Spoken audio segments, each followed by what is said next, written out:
Silent night, holy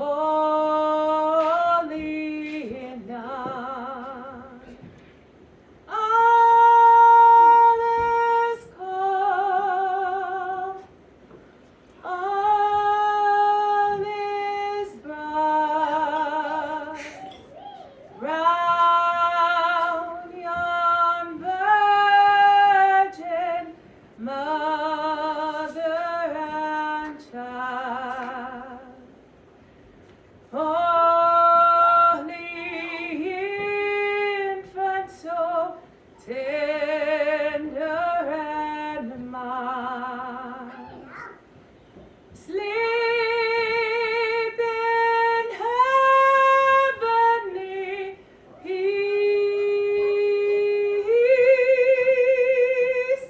sleep in heavenly peace. Silent night, holy night, shepherds quake at the sight, glory stream from heaven afar, heavenly hosts sing hallelujah.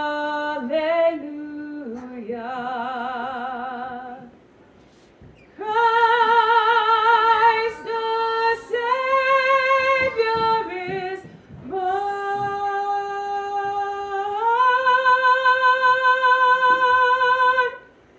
Christ the Savior is born.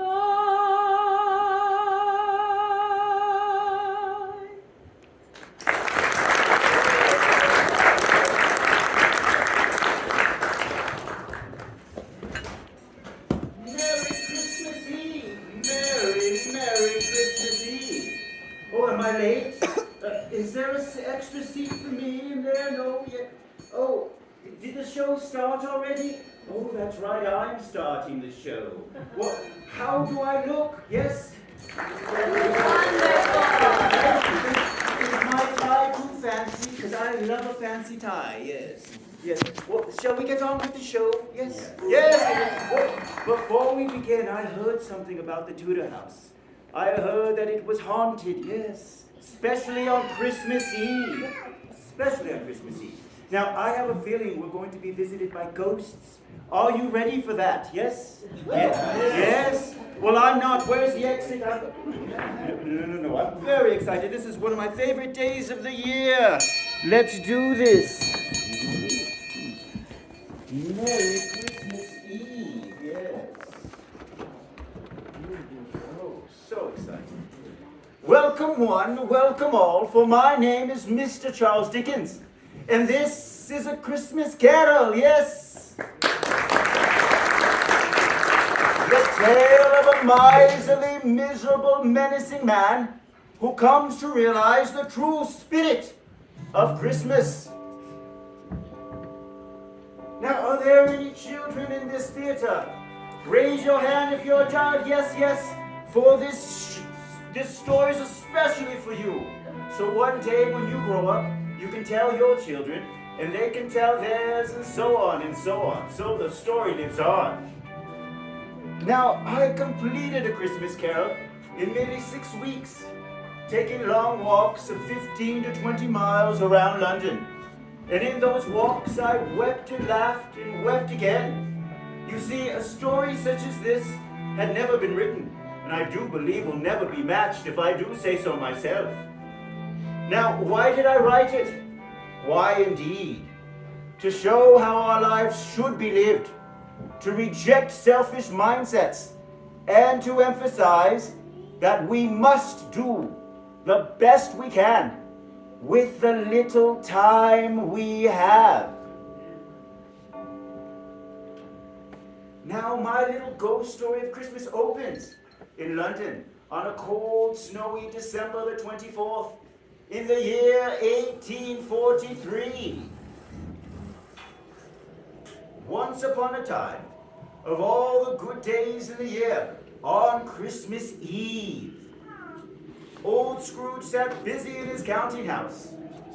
Ebenezer Scrooge was a squeezing, wrenching, grasping, scraping, clutching, covetous old sinner, a hard-hearted miser, secret and self-contained and solitary as an oyster, a morose and lonely man who consorted with nobody but himself. On this evening, the office of Scrooge and Marley was shrouded in cold, bleak, biting weather. But external heat and cold had little influence on Scrooge. No warmth could warm him. No wintry weather could chill him. No wind that blew was bitter than hay. God rest ye merry gentlemen, let nothing you dismay.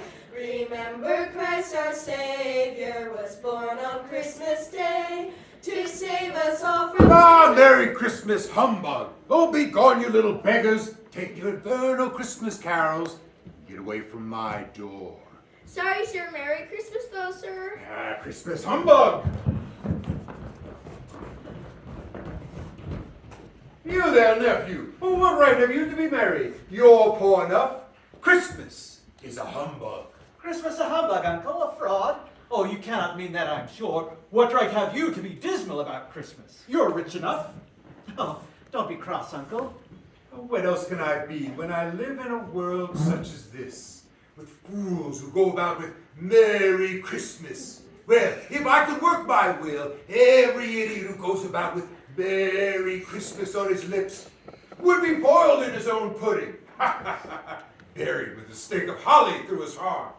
Keep Christmas your own way, nephew. Let me keep it in mine. Keep it? But you don't keep it, Uncle. Well, let me leave it alone. Much good it'll do you. Much good it's ever done you. Oh, but Christmas time is a good time, Uncle. A kind, forgiving, charitable, pleasant time of year, when men and women open their shut-up hearts freely. It's a time to think of others as if they were really fellow passengers to the grave, instead of just another race of creatures bound on other journeys. And so, though it has never put a scrap of gold or silver in my pocket, I believe that it has done me good and will do me good, and therefore I say, God bless it. God bless Christmas. You there, Mr. Cratchit. Well, one more peep out of you, and you'll keep your Christmas by losing your situation. Back to your counting. Yes, sir. Oh, don't be angry, Uncle. Come dine with us for Christmas dinner. Kate would love to meet you. Kate? Oh, your wife. Well, why did you marry? Because I fell in love, Uncle. Because you fell in love with a woman as penniless as yourself, Fred. Why? Good afternoon. Oh, but Uncle, you never visited even before we were married. I want nothing from you. I ask nothing of you. Very well. Good afternoon. Oh, I'll keep my Christmas humor to the last, so a Merry Christmas, Uncle. Good afternoon. And a Happy New Year. Good afternoon. Mr. Cratchit, see my nephew out. This way, Mr. Fred, and have a Merry Christmas. And to you and your family, Bob. How is your family? Especially your youngest, the little lame boy. Yes, Tim, Tiny Tim. He's getting better. Thank you for asking. And have a happy Christmas. Happy Christmas. My Clark. 15 shillings a week. Wife, children, speaking of a Merry Christmas. I'll retire to Bedlam. Two to see you. Day, sir. My name is Poole, and this is my associate Lamb. Have I the pleasure of addressing Mr. Scrooge or Mr. Marley? Mr. Marley, my partner, has been dead these last 7 years. In fact, he died 7 years ago this very night. I am Ebenezer Scrooge. Oh, well, you see, Mr. Scrooge, we seek charity for the poor and the destitute. You see, many thousands are in want of common necessaries. Hundreds of thousands are in want of common comforts, sir. Are there no prisons? Plenty of prison. And union workhouses still in operation? They are. I wish I could say they were not. The poor Lord, the treadmill, in full vigor then. Yes, both very busy, sir. Huh. I thought you were going to tell me something had stopped them in their useful cause. Why, I'm very glad to hear this. Well, you see, Mr. Scrooge, they hardly furnish Christian cheer. Some of us wish to buy the poor some meat and drink and means of warmth. We do so now because want is so keenly felt, and abundance rejoices. So, what shall we put you down for? Nothing. Oh, you wish to be anonymous, sir. Oh, I wish to be left alone. I do not make merry at Christmas. I cannot afford to keep idle people merry. Why support the prisons and the workhouses? They cost enough. Those badly in need should go there. Oh, but many can't go there. Yes, many would rather die. Well, if they would rather die, let them do so to decrease the surplus population. I see. So the firm of Scrooge and Marley declines. It is enough for a man to know his own business and to keep his nose out of others. Mine occupies me constantly. Well, good evening then. Very well, you've made yourself quite clear.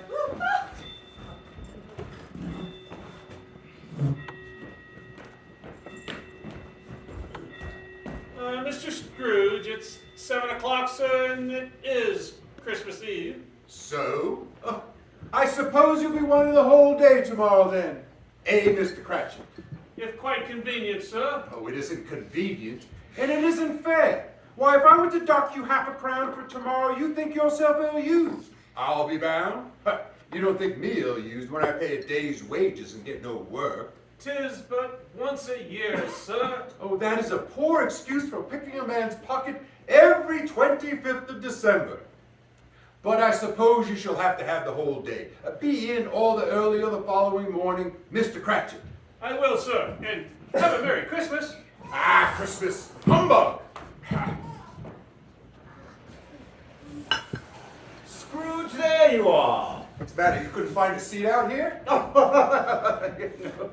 Oh, Mr. Ebenezer Scrooge, how delighted to meet you, sir. Sorry, I can't say the same. Oh, you and I are going to do wonderful things together. I know. Let's play a game. I don't like games. Of course you don't. Humor me. What do you think of when I say the word, darkness, Cheap. love, Swindle. money, Security. little children, Useless. workhouse, Useful. Christmas? Christmas. Scrooge, why are you so mean? I suppose that's my doing, isn't it? You know what he needs? A good hug, don't you think? Oh, maybe later. Where am I? I wrote this. You would think I know where I am. Oh, here we go. Scrooge took his melancholy dinner in his usual melancholy tavern. Scrooge walked home through the rolling fog and bitter cold. He silently passed the urchins crowded round fires in the street, trying to keep warm. The icy Scrooge trudged along through the dark streets. But just as he reached the door of his dismal house, he thought he heard something calling. Ebenezer Scrooge! It was the voice of his long-dead partner, Jacob Marley, whose ghostly face appeared on the door knocker.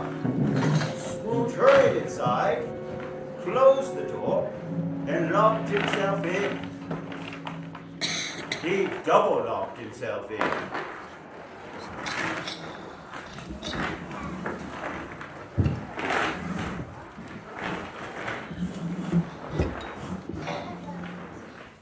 He checked the sitting room, bedroom, lumber room, all as they should be. Nobody under the table, nobody under the sofa, nobody under the bed, nobody in the closet. Secure against surprise, Scrooge put on his dressing gown and nightcap and sat down before the fire to take his gruel, when suddenly... Oh, every bell in the house must be ringing. What in the world? Whoa. Well, something's in the cellar. But the door's locked. Double locked. What's coming up the stairs? It was right outside my door. It's a humbug. Humbug, I say. Humbug. Scrooge! Ebenezer Scrooge! Well, how now? Well, what do you want with me? Who are you? You don't believe in me, do you, Scrooge? I'm your long-dead partner, Jacob Marley.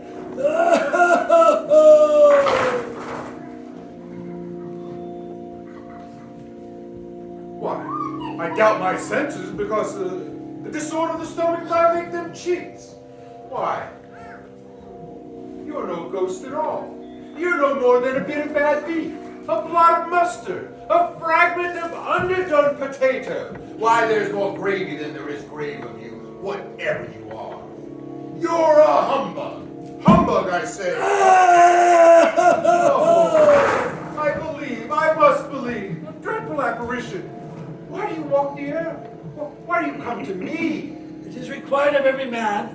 The spirit within him should walk abroad among his fellow men. If that spirit does not go forth in life, it is condemned to do so after death. It is doomed to wander without rest or peace. And see memories that it cannot tell, but should have told on earth. You're fettered, Jacob. Tell me why. I wear the chain I earned in life. I made it link by link, yard by yard. I girded it of my own free will. Of my own free will I wore it. Does this pattern seem strange to you? You know the length, weight, the strong coil you bear yourself. Was it full and long, and heavy as this 7 Christmas Eves ago? You have labored on it since. It is a ponderous chain. I see no change, Jacob. You shall, on the day of your death, mark me. In life, my spirit never rode beyond the narrow limits of my unchanging whole. Now I'm doomed to wander without rest or peace. No regret to make amends for one's life opportunity missed you. You were always a good man of business. It's just business. Mankind was my business. The common welfare was my business. Mercy, charity, forbearance, and benevolence were all my business. Oh, what is it this time of the rolling year that I suffer the most? Jacob, I feel badly for you. Is there anything I can do? For me, it's just too late. I've come to warn you of a hope and chance of escaping my fate. You will be haunted by 3 spirits. Expect the first tomorrow when the bell tolls 1. Expect the second on the next night at the same hour. Expect the third on the next night when the last stroke of 12 ceases to vibrate. Without your visit, you cannot hope to shun the path I tread. Come, Ebenezer. Look out this window. The woman and child huddled on the doorstep below. Look that you may see for your own sake. Ghosts! They're all chained just like yourself. They surround the woman, but they don't haunt her. They plead with her. Oh, Jacob, can't you see them? Well, why do they wail? Why do they lament so? They seek to aid her. They seek to give her comfort to human matter. They have lost their power for others. They wail in unceasing torture and remorse. Beware of this cruel fate, Ebenezer. Beware! Beware! Beware! Beware!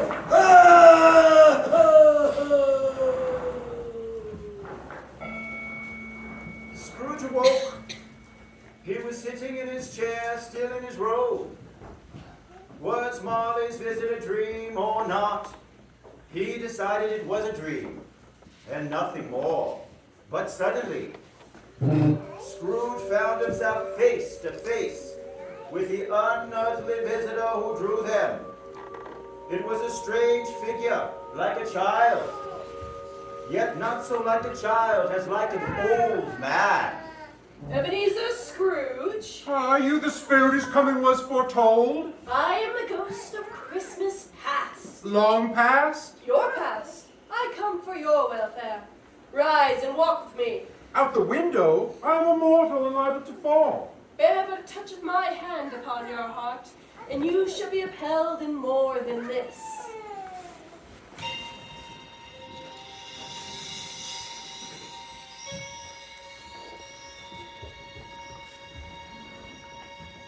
As the words were spoken, they passed through the wall. They stood upon an open country road with fields on either hand. A little market town appeared in the distance, with its bridge, its church, and its winding river. It was a clear, cold winter day, with snow upon the ground. Do you recognize this place, Scrooge?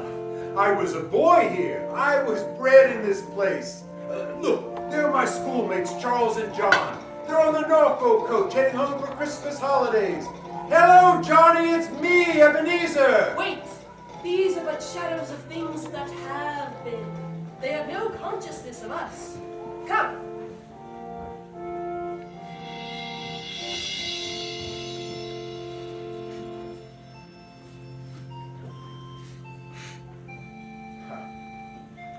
My own schoolhouse. Not much of a place of learning, more like a prison. On Christmas Eve, the school is not quite deserted. A solitary child is there still, neglected by his friends and reading beside a feeble fire. Do you know him? I know him. I am that boy. All alone at Christmas. No one to keep me company but my books. Ali Baba. Robinson Crusoe. Oh, I wish. Well, it's too late now. What? Is something the matter? Well, I'd just like to have a word with a young boy that was at my door last night singing carols. I should have liked to have given him something. Let us see another Christmas past.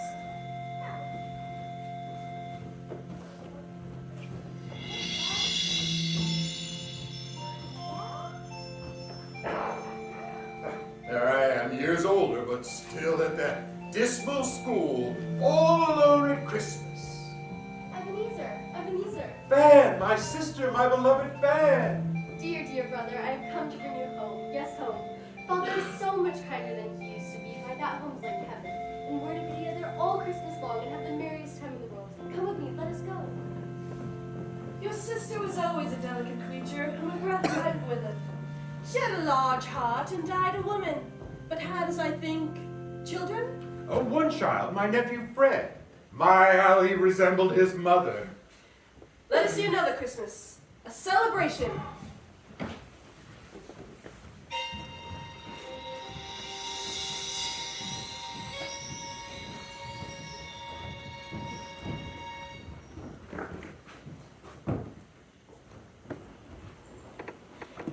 Fezziwig's warehouse. I apprenticed here. And there's old Fezziwig alive again at one of his Christmas parties. Oh there, Ebenezer. No more work tonight. It's Christmas Eve. Come, join in the festivities. Come, let's dance. Hally-ho! Do you recognize yourself, Scrooge? A young man with a twinkle in your eye and a future before you? You're quite enjoying yourself. We had a wonderful time. There was cake and punch and cold roast, mince pies, and plenty of beer. Look at old Fezziwig dance. Isn't he glorious? We had such a joyous time. It was a small matter for old Fezziwig to fill these silly folks so full of gratitude. Small indeed. What? He has only spent a few pounds of your mortal money, and look, is it that much that he deserves this praise? Oh, it isn't that, Spirit. It isn't that at all. Why, Fezziwig has the power to make us happy or unhappy, to make our service light or burdensome, a pleasure or a toil. The power Fezziwig has is as if it cost a fortune. Well done! What? Is something bothering you? Oh, I'd like to speak with my clock Bob Cratchit about now. That's all. Scrooge, my time grows short. Quick, several years later.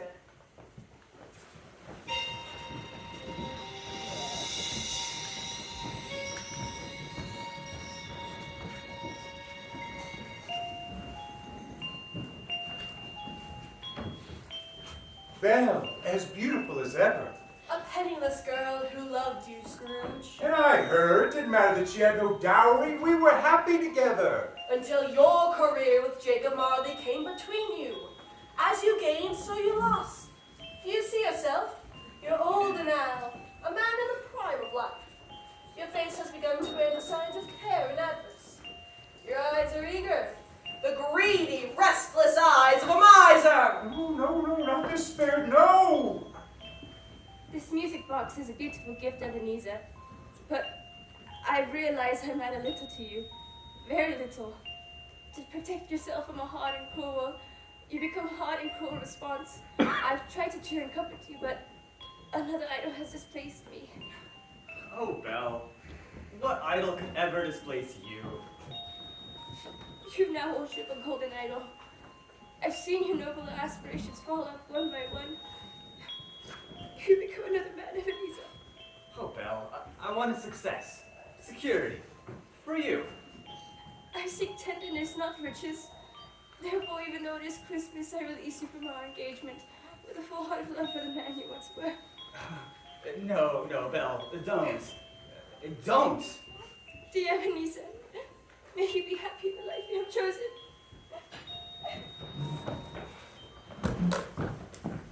Spirit, why do you torture me? Remove me! I cannot bear it! Haunt me no longer! No longer! No longer!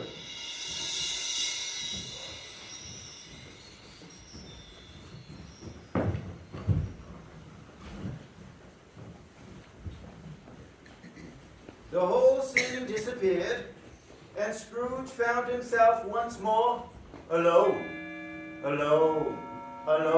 back upon his chair. Scrooge drifted off to sleep, only to be awakened again by the stroke of one. He gradually noticed a great blaze of ruddy light. Something was in the room. Come, Ebenezer, come. Scrooge beheld his own chamber transformed. The walls and ceiling were so hung with living green that it looked a perfect grove.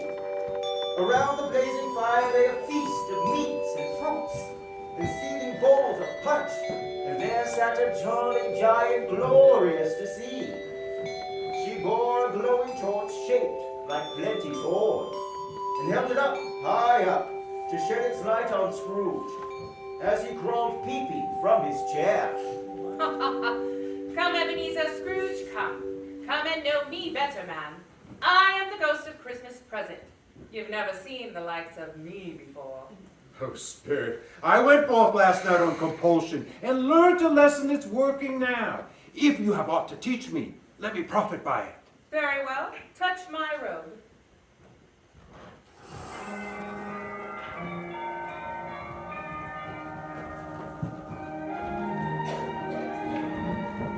And instantly they were transported to the streets of London on a bright Christmas day. The shops were bustling with jolly people completing their errands and returning from church. Good day, sir. Good day, ma'am. Oh, excitement is in the air. I can feel it. The grocers, the poultry and fruit shops, all were busy and all a delight. And from a distance you could hear the carolers singing. Hark the herald angels sing, glory to the newborn King. Oh, what a heavenly voice, yes. And presently, Scrooge and the Spirit came to Camden Town, to a humble house on a humble street.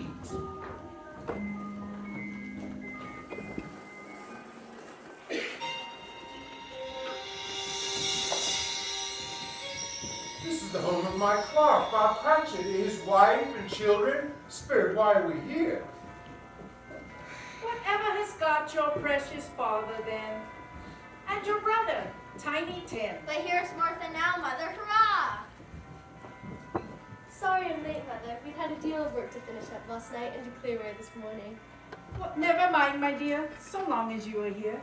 Sit ye by the fire and have it warm. Lord bless ye. No, Father's coming. Hi, Martha. Hi. Father, Father.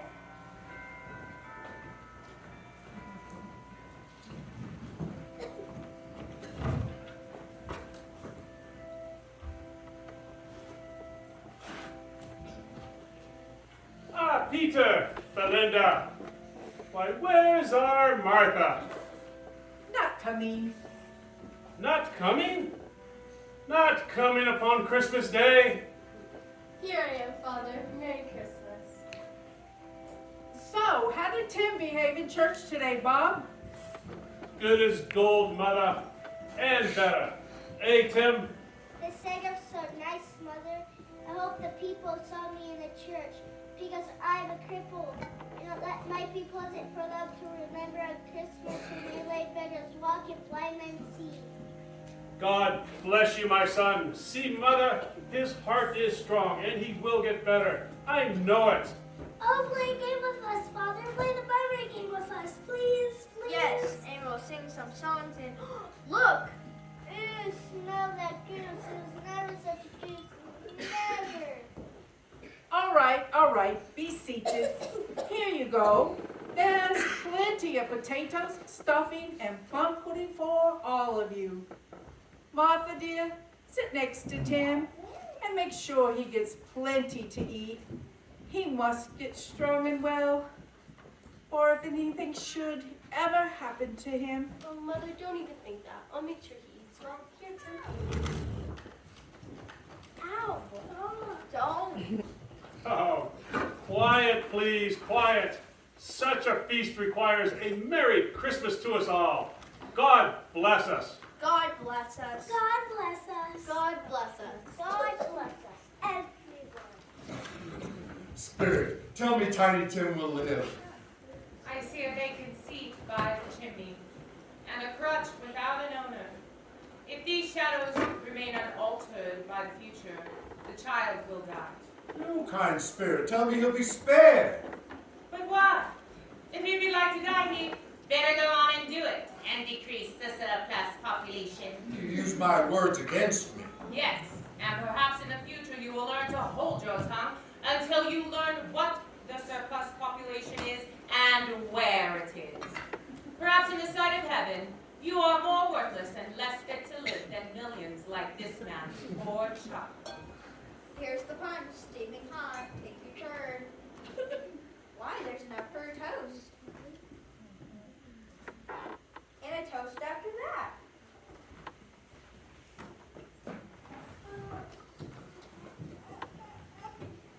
A toast to Christmas. I would like to propose a toast to Mr. Scrooge, the founder of the feast. To Mr. Scrooge. What? No. Father. Ew. Founder of the feast, indeed. I wish I had Mr. Scrooge here to give him a piece of my mind to feast upon, and I'd hope he'd have a good appetite for it. My dear, it's Christmas Day. I'll drink to his health for your sake in the days, not his. Long life to him, a Merry Christmas and a Happy New Year. I'm sure he'll be very merry and very happy. I have no doubt.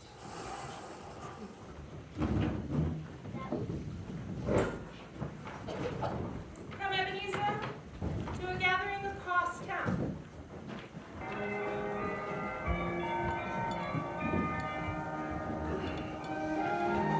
Bob Cratchit, he represents the overworked, the underpaid, those who work in poor conditions, those who work long hours, and those who are unappreciated by their boss. He also symbolizes the goodness of this world, the forgiveness of mankind, and the kindness and full-heartedness we must show to one another.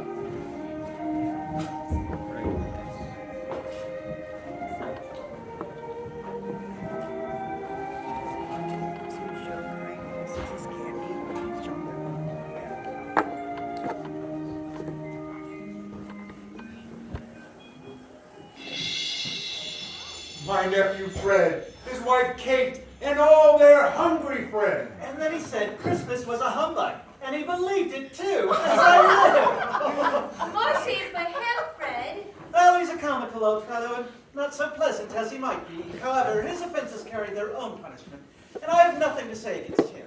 I'm sure he's very rich, as you always tell me. What of it, my good wife? His wealth is of no use to him. He doesn't make himself comfortable with it. But I have no patience for him. Oh, well, I have. I couldn't be angry with him if I tried. No. Who suffers from his ill whims? Himself, always. No. I mean to give him the same chance every year, whether he likes it or not. Topper! Still playing blind man's buff? Oh, come now, Topper. Hey, sister knows that you cheat. Vanishings! Let's play at forfeits. No! Yes! The game of yes and no. Come, dear husband, think of something and we shall try to guess what it is. Okay. Got it. Quick now, ask away. Vegetable. No. Animal. Yes. A friendly animal. No. Disagreeable? Yes. Savage. Oh, yes. Grunts, growls, talks. Yes, to both. Lives in London, in a menagerie. Yes and no. Walks the streets. Yes, sometimes. A horse. No. Then it's a bull. No. Tiger. No. A bear. No, but almost. I found it out, friend. I know what it is. You do? Well, let's have it then. It's your Uncle Yes. The old man has given us plenty of merriment. It would be ungrateful not to care to his health. Here we have a glass of mulled wine ready at hand. A Merry Christmas and a Happy New Year to the old man, whatever he is. He wouldn't take it from me, but he may have it all the same. To Uncle Scrooge. To Uncle Scrooge.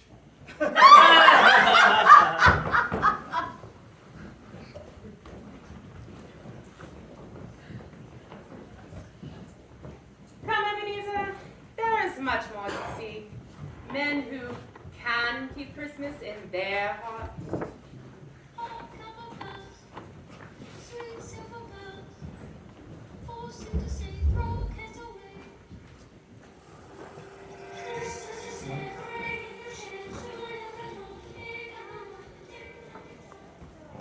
Much they saw and far they went, and many homes they visited, but always with a happy end. The spirits stood beside sick beds, and they were cheerful. On foreign lands, and they were close at home. By poverty, and it was rich.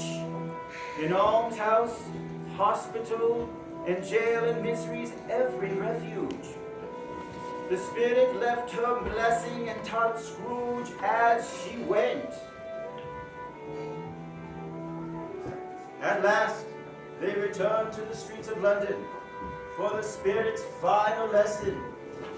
But the Spirit had aged. My time upon this globe grows very brief. My time with you, Ebenezer, is almost done. Have you learned from what I have shown you about the good in most men's hearts? How can I promise? How can I know? I may be too old to change. If it's too hard a lesson to learn, look here upon these. Two frightful, hideous, miserable children. They're yellow, meager, and scowling. Spirit, are they yours? They are man's children. This boy is ignorance, and this girl is want. Beware them both in all their degree. But most of all, beware this boy, for upon his brow I see that written, which is doom.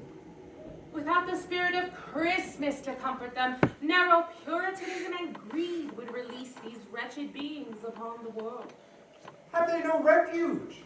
Have they no resource? Are there no workhouses? Are there no prisons? Are there no workhouses? Are there no prisons? And with that, the ghost of Christmas present dissolved into the mist, and Scrooge stood alone upon the street.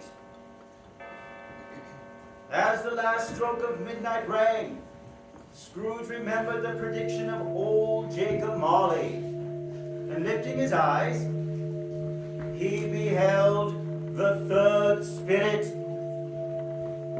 a solemn phantom shrouded in black, draped and hooded, coming like a mist along the ground towards him. I am in the presence of the ghost of Christmas yet to come. Are you will show me shadows of things that have not happened but will happen? Spirit, will you not speak to me? Oh, ghost of the future, I fear you more than any specter I have seen, but as I know it is your will to do me good, and as I wish to be another man than what I was, lead on. The night wanes fast, time is precious to me. Lead on.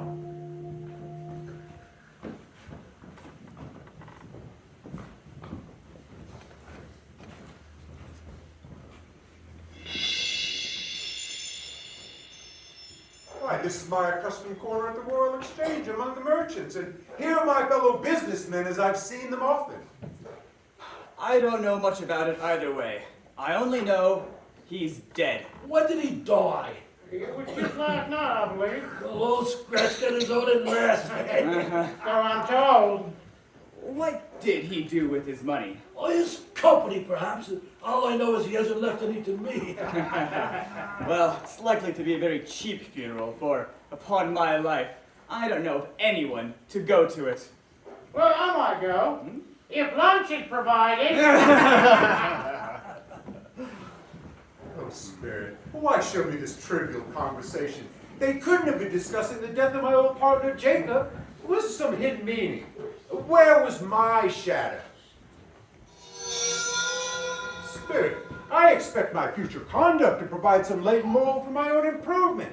Well, I've been seeking to make changes in my life, and I'd hope to see those resolutions borne out here.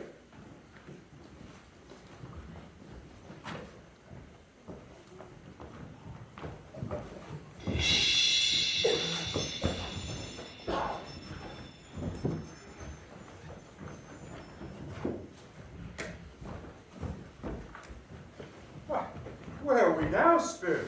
This whole quarter reeks of crime, filth, misery. Well, why bring me to this low-brow, beetling hovel, a rag and bottle shop? And who are these grotesque people?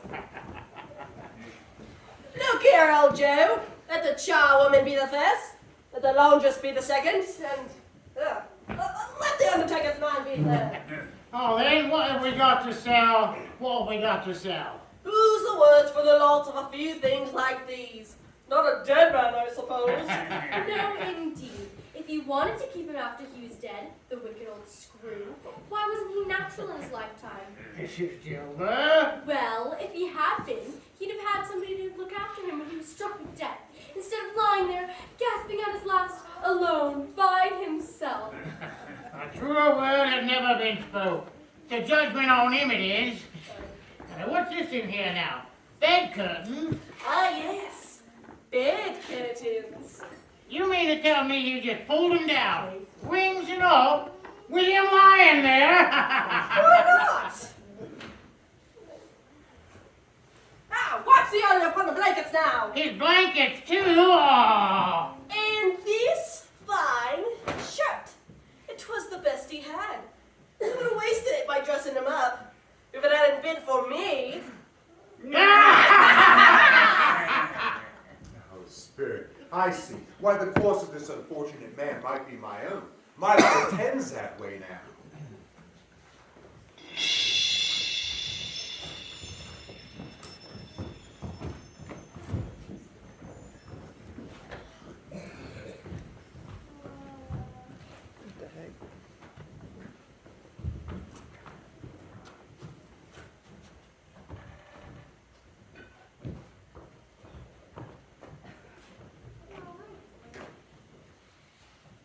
Dark, empty chamber, a bare, uncurtained bed, the shrouded, plundered body of this poor unknown man. Why, he lie here with no one to say he was kind to me, and for the memory of one kind word, I shall be kind to him. Spirit, you point to his head. You wish for me to remove his cover. Well, this is a frightful place. In leaving, and I shall not leave its lesson behind. Trust me. Let us go. No. I know what you want. Why, I would if I could, but I have not the power. I have not the power. Spirit, show me some tenderness in connection with the death, or this dark chamber will be forever present to me.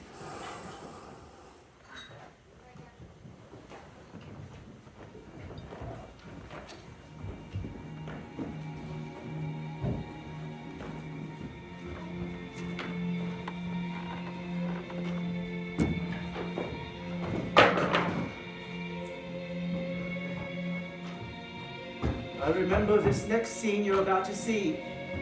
It is the most difficult scene of the entire story. I asked my chambermaid what she thought. She begged me to keep it out. She said, "Mr. Dickens, please keep it out. No, it's too sad."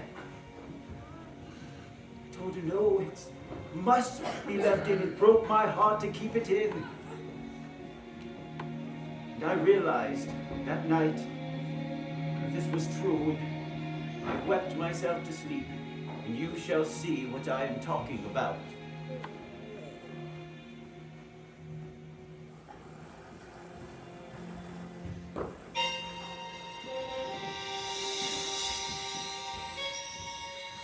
Spirit, once again we're at the home of my Clark. But it's so quiet. Well, what kind of Christmas is this? And he took a child and set him in the midst of them, and answered, I say unto you that none but those who are as humble as little children shall enter into heaven. Whosoever shall receiveth one such little child in my name receiveth me. Stop, Peter. Stop reading. Oh, my son, Tiny Tim. Oh, Mother, please don't cry. Father will be home soon. Don't let him know you've been crying. He's late tonight, Martha, for when he had Tim upon his shoulders, he walked very fast indeed. But the child, he was light to carry, and your father, he loved him so. It was no trouble at all. Here's Father now. Well,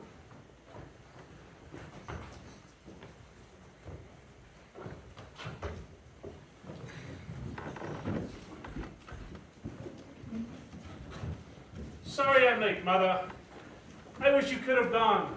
It would have done you good to see how green a place it is. But you'll see it often. I promised Tim. Oh, God. I promised Tim that we'd go there on Sundays. Oh, Bob. Oh, my child. My poor little child. Oh, God.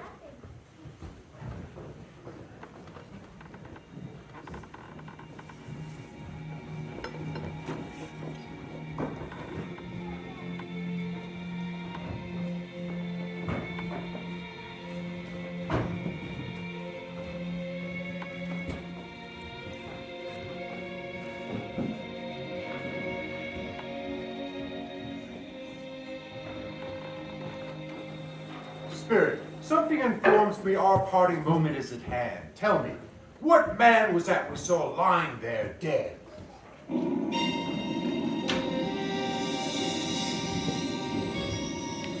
Merciful heavens! A dismal, ruinous churchyard with desolate, lonely, crumbling graves. Here, then, that man lie here, in the ground, in this grave? Before I approach the headstone, tell me, Spirit, are these shadows of things that will happen? Or are they shadows of things that may happen only? I look at the headstone.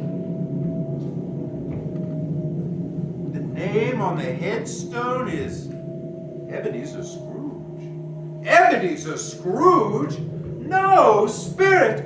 Why show me all this if all hope for me is past? Am I to be like Jacob and all those wretched ghosts, chained, wandering the earth forever? No, Spirit, tell me I may change these desolate shadows, and I'll keep Christmas in my heart. I'll try to celebrate all year long. I'll live in the past, the present, and the future, and not set aside their lessons taught. Oh, Spirit, tell me I may sponge away the writing on this stone, and I'll change. Oh, I pray, I'll change. I'll change. I'll change.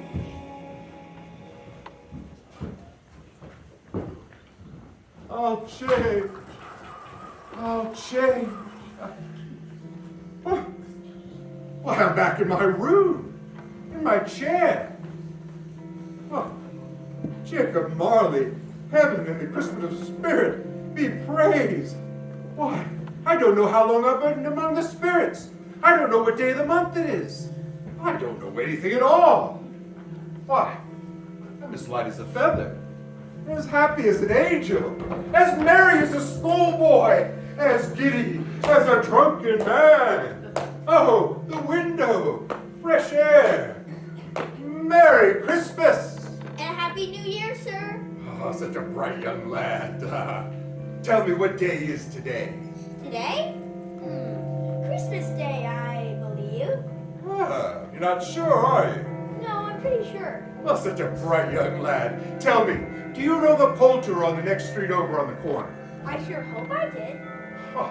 Is the prize turkey still hanging in the window there? The one as big as me? That's the one. Yeah, it's hanging there now. We'll go buy it. Walker? No, I'm serious. Go buy it. Here. Whoop. No, take them all. Here you go. Now, fleece Scrooge. Do it right.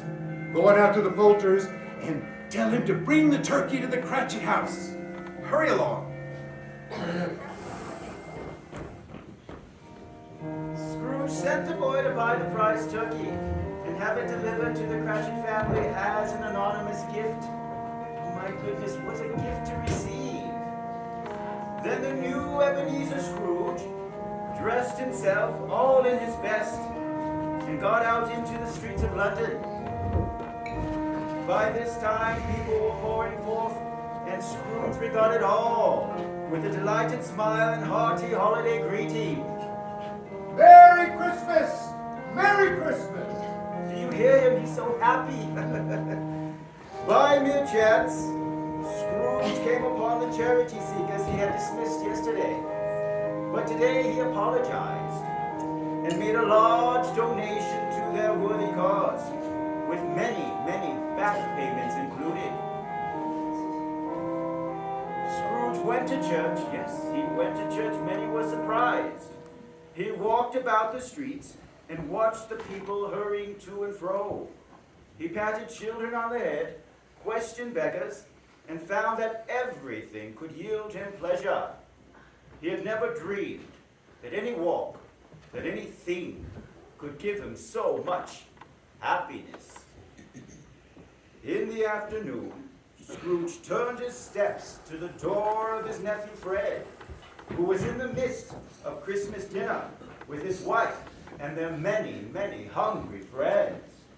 Uncle Ebenezer, at my house on Christmas, I can hardly believe it. Oh, Fred, I've come here to apologize for what I said yesterday about Christmas. Now that was a humbug. Was it? Well, I don't know what to say. Oh, do come in. May I introduce my wife, Kate? Oh, Uncle Scrooge, I never would have expected this of you. Oh, Kate, can you ever forgive an old fool? And can heaven ever forgive the time I wasted? Oh, well, come, join the feast. Set another place at the table. Come, Uncle. Now here, I propose a toast. A toast to Uncle Scrooge. To Uncle Scrooge. And so Ebenezer Scrooge rejoined his family and rejoined the family of man.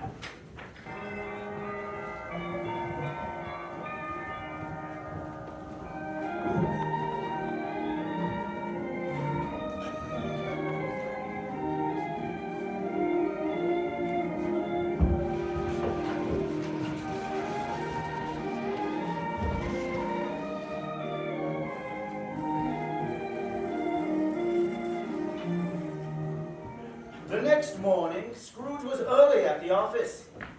If he could only be there first and catch Bob Cratchit coming late, that was the thing he had set his heart upon. And was Bob ever late? The clock had struck 9. No Bob. 1:15. No Bob. Finally.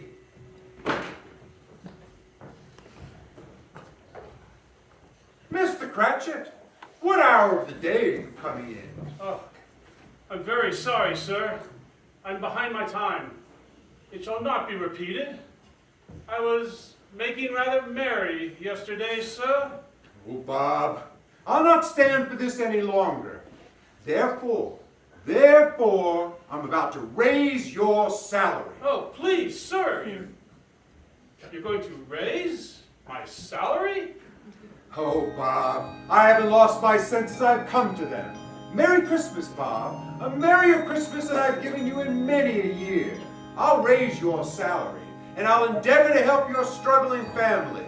We'll discuss your finances this afternoon over a Christmas bowl of smoking bishop. Bob, Merry Christmas.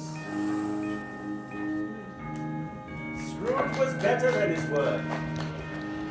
He became as good a friend, as good a master, and as good a man as the good old city ever knew.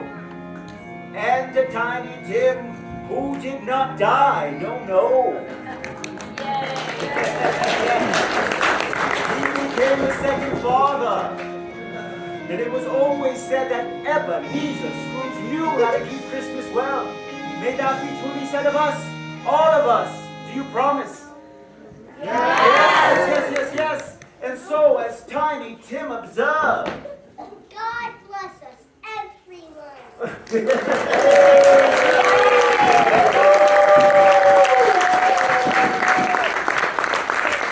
bring our spirits back out and the ghost of Bigger Boys.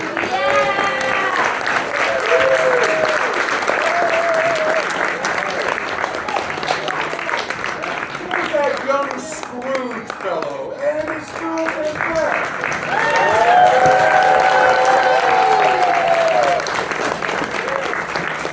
And my nephew Fred and his lovely wife Kate.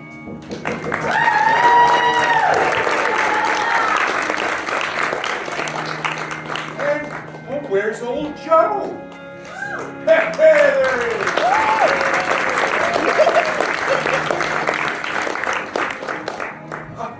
My clock, Bob Cratchit, and his lovely wife.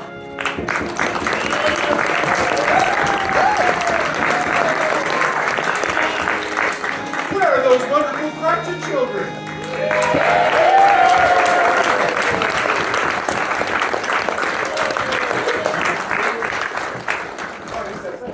No. What about the guy with the book? The guy with the book? We all have a book, don't we? I mean, Charles Dickens! Where's Dickens? and give it up for my inspiration, Ebenezer Scrooge.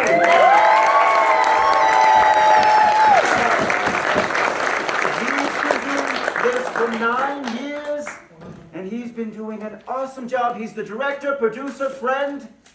Give it up for him. My partner in everything. Let's bring out Haven, our curtain heir.